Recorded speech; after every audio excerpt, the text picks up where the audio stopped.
ನಮಸ್ಕಾರ ಸ್ನೇಹಿತರೆ, ಶುಭೋದಯ. ಯಾರು ಸೋಷಿಯಲ್ ಮೀಡಿಯಾಗೆ ಬರ್ತಾರೆ ಮತ್ತು ಪತ್ರಿಕಾ ರಂಗದಲ್ಲಿ ಇರ್ತಾರೆ, ಯಾಕೆ ಇರ್ತಾರೆ ಅಂತಂದರೆ ಏನೋ ಒಂದು ಉದ್ದೇಶ ಇದ್ದೇ ಬಂದಿರ್ತಾರೆ. ಮತ್ತು ಇನ್ನೊಂದು ಒಳ್ಳೊಳ್ಳೆ ಕಾಂಟ್ಯಾಕ್ಟ್ಗಳು ಸಿಗ್ತವೆ, ಬೇಗ ಬೆಳಿಬೋದು, ಮತ್ತು ಏನೋ ಒಂದು ಜೀವನದಲ್ಲಿ ಏನಾದರೂ ಗುರುತಿಸ್ಕೊಳ್ಬೋದು ಅನ್ನೋ ಕಾರಣಕ್ಕೆ ಬಂದಿರ್ತಾರೆ. ನೀವು ಅವರಿಗೆ ಏನೋ ಒಂದು ಮಜಾ ಮಾಡೋಕ್ಕೆ ಮಾಡ್ತಾಯಿದ್ದಾರೆ ಅಂತ ತಿಳ್ಕೊಳಕ್ಕೆ ಹೋಗ್ಬೇಡ್ರಿ. ಯಾಕಂತಂದರೆ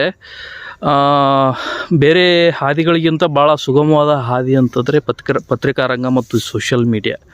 ಮೊದಲಿಗೆ ನೀವು ಅವ್ರಿಗೆ ಏನು ಕೇಳ್ತೀರಿ ಅಂತಂದರೆ ಅದು ಏನು ದುಡ್ಡು ಬರುತ್ತೇನ, ಆ ದುಡ್ಡು ಬರ್ತಿದ್ರೆ ಮಾಡಬೇಕಪ್ಪ ಅದನ್ನು, ಈ ಥರ ಎಲ್ಲ ಮಾತಾಡ್ತೀರಿ ನೀವು. ಅದೆಲ್ಲ ಹಾಗೆಲ್ಲ ಅಂದ್ಕೊಂಡಿದ್ರೆ ನಾವು ಏನೋ ಗುರುತಿಸ್ಕೊಳಕ್ಕೆ ಆಗ್ತಿರ್ಲಿಲ್ಲ. ನಮ್ಮ ಸಾಧನೆಗಳು ಅನೇಕ ಇದ್ದಾವೆ, ಹೇಳ್ಕೋಬಾರ್ದು. ಸಂದರ್ಭ ಬಂದಾಗೆಲ್ಲ ಹೇಳ್ಕೊಳ್ತೀವಿ ನಾವು. ಆದರೆ ಒಂದು ತಿಳುವಳಿಕೆ ಮಟ್ಟಿನಲ್ಲಿ ನಾನು ಏನಾದರೂ ಮಾಡ್ತಿರ್ತೀವಿ ಅಂತಂದಾಗ, ಏನೋ ಪರಿಶ್ರಮ ಪಡ್ತೀವಿ ಅಂತಂದಾಗ ಅದಕ್ಕೆ ಪ್ರತಿಫಲವನ್ನು ನಾವು ನಿರೀಕ್ಷಿಸ್ತಿರ್ತೀವಿ. ಮತ್ತು ಸ್ವಂತ ಅವರವರ ಕೆಲಸಗಳ ಮತ್ತು ಅವರವ್ರ ಜವಾಬ್ದಾರಿಗಳು ಜಾಸ್ತಿ ಇರ್ತಾವೆ. ಅದನ್ನೆಲ್ಲ ಬಿಟ್ಟು ಪರಿಶ್ರಮದಿಂದ ಮಾಡ್ತಾ ಇರ್ತಾರಂತಂದ್ರೆ ಅದ್ರಾಗ ಏನಾದರೂ ಪರಿಶ್ರಮದ ಪ್ರತಿಫಲ ಪಡೆಯುವಂಥ ಉದ್ದೇಶ ಏನಾದರೂ ಇರಬೇಕಲ್ಲ, ಅದನ್ನು ನೀವು ವಿಚಾರ ಮಾಡಬೇಕು. ಅದನ್ನು ಒಂದು ಸ್ವಲ್ಪ ನೀವು ವಿಚಾರ ಮಾಡಲಿ ಅಂಥೇಳಿ ಈ ವಿಡಿಯೋ ಮಾಡಿದ್ದು ಅಷ್ಟೇ. ಇದರಲ್ಲಿ ಯಾರನ್ನು ತುಚ್ಚಬೇಕು ಅನ್ನೋದಾಗಲಿ, ಯಾರಿಗೂ ಹರ್ಟ್ ಮಾಡೋದಕ್ಕೆ ನನಗಿಷ್ಟ ಇಲ್ಲ. ಆ ಥರ ಅಲ್ಲ, ಒಂದು ನನ್ನ ಮನದಾಳದಲ್ಲಿ ಬಂತು, ಅದು ವಿಚಾರ ಬಂತು, ಅದಕ್ಕೆ ನಾನು ಹೇಳಿದೆ. ಒಂದು ಒಳ್ಳೆಯ ಮಾಧ್ಯಮ ಆಗಿರೋದ್ರಿಂದ ಸೋಷಿಯಲ್ ಮೀಡಿಯಾಗೆ ಬರ್ತೀವಿ, ನನ್ನದೇ ಆದಂಥ ಕೆಲಸಗಳಿದ್ದಾವೆ.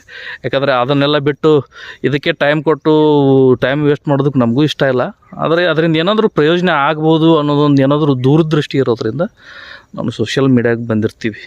ಅದನ್ನು ನೀವು ಅರ್ಥ ಮಾಡಿಕೊಂಡ್ರೆ ಮತ್ತು ಪ್ರೋತ್ಸಾಹ ಮಾಡಿದ್ರೆ ಅಷ್ಟೇ ಸಾಕು. ಪ್ರೋತ್ಸಾಹ ಮಾಡದೇ ಇದ್ರೂ ಪರವಾಗಿಲ್ಲ, ಮತ್ತು ಕೆಟ್ಟದಾಗಿ ನೀವು ಹಿಂದೆ ಮಾತಾಡಿದ್ರು ಅದು ನಮಗೂ ಪ್ರಯೋಜನ ಆಗುತ್ತೆ. ಯಾಕಂತಂದರೆ ನೀವು ಹಿಂದೆ ಯಾಕಂದರೆ ಫ್ರೀ ಪಬ್ಲಿಸಿಟಿ ಕೊಡೋರು ಯಾರು ನಮ್ಮ ಬಗ್ಗೆ ಹಿಂದೆ ಮಾತಾಡ್ತಿರ್ತಾರಲ್ಲ, ಅವರೇ ನಮಗೆ ಫ್ರೀ ಪಬ್ಲಿಸಿಟಿ ಕೊಡೋರು, ಅವರೇ ನಮ್ಮ ಏನಂತಾರ ಶ್ರೇಯೋಭಿಲಾಷಿಗಳು ಅಂಥೇಳಿ ಇಲ್ಲಿ ಹೇಳ್ಬೋದು ನಾವು.